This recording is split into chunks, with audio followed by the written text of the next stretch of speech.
អភិបាលខេត្តមណ្ឌលគិរីចោះសំណេះសំណាលសួរសុខទុក្ខនិងណែនាំពីបញ្ហាអនាម័យសណ្ដាប់ធ្នាប់ដល់អាជីវករផ្សារសែនមនោរម្យនាព្រឹកថ្ងៃទី4 ខែមិថុនាឆ្នាំ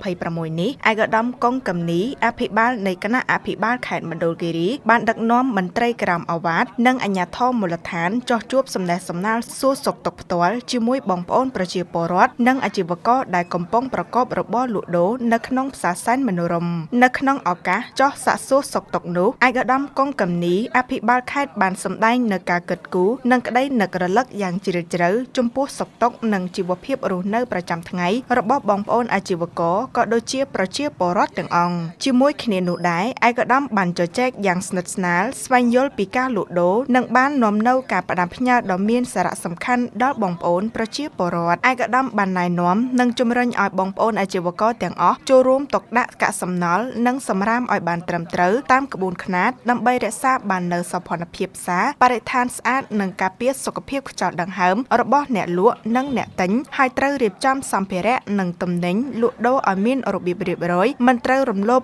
លើផ្លូវដើរឬចំណីផ្លូវសាធារណៈឡើយដើម្បីបង្កលក្ខណៈងាយស្រួលធំទូលាយនិងមានសុវត្ថិភាពខ្ពស់ដល់បងប្អូនប្រជាពលរដ្ឋដែលរកទិញទំនិញនៅក្នុងទីផ្សារឯកឧត្តមកុងកំនីផ្ដាំដល់អាជីវករទាំងអស់សូមចូលរួមគ្នាថែរក្សាអនាម័យនិងសណ្ដាប់ធ្នាប់នៅក្នុងផ្សារសែនមនោរម្យឲ្យបានល្អប្រសើរនិងធំទូលាយស្រឡះល្អគឺមិនត្រឹមតែជួយដល់ការលក់ដូររបស់បងប្អូនអតិថិជនគាំទ្រច្រើនប៉ុណ្ណោះទេប៉ុន្តែក៏ជាការលើកកម្ពស់មុខមាត់និងសោភ័ណភាពទីក្រុងទេសចររបស់ខេត្តយើងផងដែរសកម្មភាពចោះសួរសុខទុក្ខប្រកបដោយភាពស្និទ្ធស្នាលនិងការយកចិត្តទុកដាក់ខ្ពស់ពីសំណាក់ថ្នាក់ដឹកនាំខេត្តនាពេលនេះទទួលបានការត្រេកអរនិងការគាំទ្រយ៉ាងខ្លាំងពីបងប្អូនអាជីវករនិងប្រជាពលរដ្ឋដែលពួកគាត់បានសន្យានឹងចូលរួមសហការជាមួយអាជ្ញាធរគ្រប់លំដាប់ថ្នាក់ដើម្បីធ្វើឲ្យផ្សារសែនមនោរម្យមានបរិស្ថានស្អាតនិងមានសណ្ដាប់ធ្នាប់ល្អជានិច្ច